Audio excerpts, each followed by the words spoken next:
Welcome to my YouTube channel. आज की इस वीडियो में हम बाबर के बारे में जानेंगे तथा उनके द्वारा लड़े गए 4 प्रमुख युद्ध के बारे में भी जानेंगे ट्रिक के द्वारा। Let's start. मुगल वंश का संस्थापक कौन था? बाबर। बाबर का जन्म कब हुआ था? 1483 ईस्वी। बाबर के पिता का क्या नाम था? उमर शेख मिर्जा। बाबर की माता का क्या नाम था? कुतलुग निगार खानम। बाबर के कितने पुत्र थे? 4। बाबर के 4 पुत्र कौन कौन थे? हुमायूं, कामरान, अस्करी और हिंदाल। यदि वीडियो अच्छा लगे तो लाइक और कमेंट करना ना भूलें। यदि वीडियो अच्छा लग रहा हो तो लाइक कर दीजिए, कृपया लाइक कर दीजिए। बाबर मूल रूप से कहाँ का शासक था? फरगना का। बाबर ने भारत पर कितनी बार आक्रमण किया था? 5 बार। बाबर ने भारत पर पहली बार आक्रमण कब किया था? सोचिए और बताइए। यदि जान रहे हैं तो कमेंट बॉक्स में।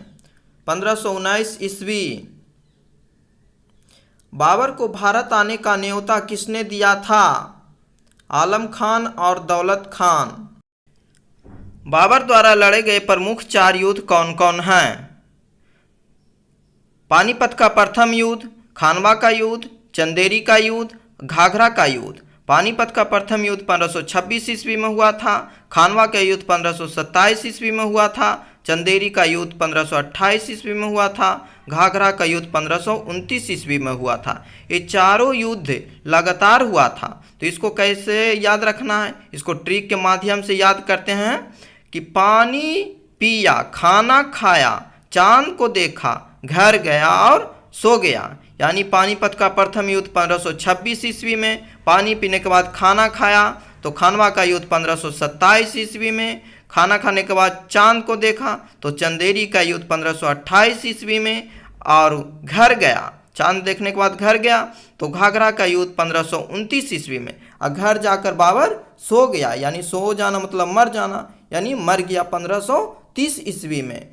तो पानी पिया, खाना खाया, चांद को देखा और घर गया और बाबर सो गया। तो पानीपत हुआ 1526 ईस्वी में, खाना खाया यानी खानवा के युद्ध 1527 में, चांद को देखा यानी चंदेरी का युद्ध 1528 ईस्वी में, घर गया यानी घाघरा का युद्ध 1529 ईस्वी में, और सो गया यानी बाबर मर गया 1530 ईस्वी में। इन चारों युद्धों में बाबर विजयी हुआ था।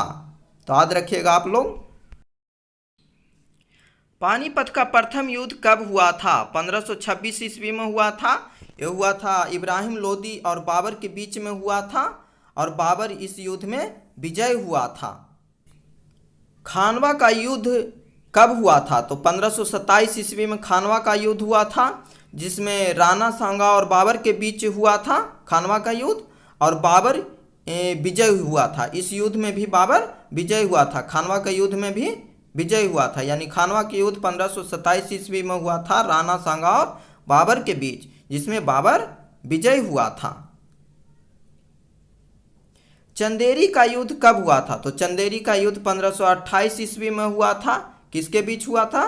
तो मेदिनी राय एवं बाबर के बीच हुआ था, और इस युद्ध में भी बाबर विजय हुआ था। तो चंदेरी का युद्ध 1528 ईस्वी में किसके किसके बीच? तो मेदिनी राय और बाबर के बीच में हुआ था। इसमें कौन विजयी हुआ? तो बाबर विजय हुआ। याद रखिएगा आप लोग, पहले भी हम ट्रिक के माध्यम से बता दिए थे। और किनके बीच हुआ है याद रखिएगा। घाघरा का युद्ध कब हुआ था? तो घाघरा का युद्ध 1529 ईस्वी में हुआ था। ये अफगान और बाबर के बीच में हुआ था। बाबर इस युद्ध में विजय हुआ था। पहले भी बता चुके हैं कि सभी 4 युद्धों में बाबर ही विजय हुआ था। तो जब भी पूछेगा क्वेश्चन में तो उसमें बाबर विजय हुआ था। बाबर की मृत्यु कब हुआ था? तो अभी बताए थे कि घर जाकर सो गया था, यानी 1530 ईस्वी में बाबर की मृत्यु हुई थी। बाबर की मृत्यु कहाँ हुआ था? तो बाबर की मृत्यु आगरा में हुआ था। बाबर की मृत्यु कितने वर्ष की अवस्था में हुआ था? तो बाबर की मृत्यु 48 वर्ष की अवस्था में हुआ था। बाबर के शव को पहली बार कहाँ दफनाया गया था? तो आगरा के आराम बाग में पहले दफनाया गया था बाबर को। बाबर के शव को बाद में कहाँ दफनाया गया था? पहले आगरा में दफनाया गया, उसके बाद फिर अलग दफना दिया गया था, तो काबुल में दफनाया गया था। बाबर को आगरा से काबुल में किसने दफनाया था? तो शेर शाह सूरी ने बाबर को आगरा से काबुल दफनाया था। बाबर का मकबरा कहाँ है?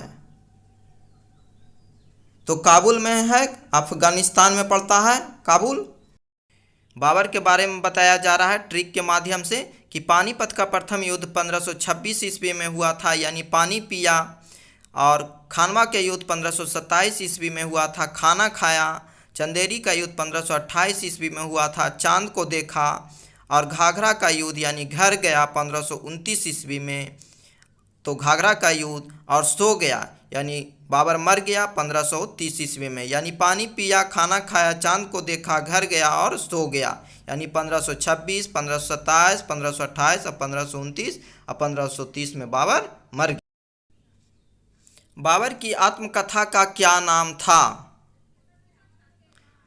बाबर नामा, जो तुर्की भाषा में लिखा गया था। ये बहुत ही एग्जाम में पूछा जाता है कि बाबर नामा किस भाषा में लिखा गया है? तो तुर्की भाषा में लिखा गया है। बाबर का उत्तराधिकारी कौन हुआ था? यानी बाबर के बाद गद्दी पर कौन बैठा था? तो उसका बेटा जो सबसे बड़ा था हुमायूं था, वो हुमायूं गद्दी पर बैठा था। यदि चैनल पर नए हैं तो चैनल को सब्सक्राइब कर लें और ऑल नोटिफिकेशन को ऑन कर लें, ताकि सबसे पहले वीडियो इस तरह की आप तक पहुंचे। प्लीज़ लाइक यदि वीडियो अच्छा लगा हो तो आपसे उम्मीद रखते हैं कि एक लाइक ज़रूर मिलेगा। और कमेंट बॉक्स में कमेंट करके हमें बताइए कि आपको वीडियो कैसा लग रहा है। और इसी तरह की वीडियो वो पाने के लिए चैनल को सब्सक्राइब कर ऑल नोटिफिकेशन को ऑन कर लें। प्लीज़ एक लाइक कर दीजिए। और इस वीडियो में बाबर से रिलेटेड सभी प्रश्नों को रखा गया है जो बार बार एग्जाम में पूछे जा रहे हैं। आपका एक लाइक, एक कमेंट हमें अगले वीडियो बनाने के लिए मोटिवेट करता है। आपका लाइक और कमेंट देखकर हम और बेहतर ढंग से अगले वीडियो बनाने की कोशिश करते हैं।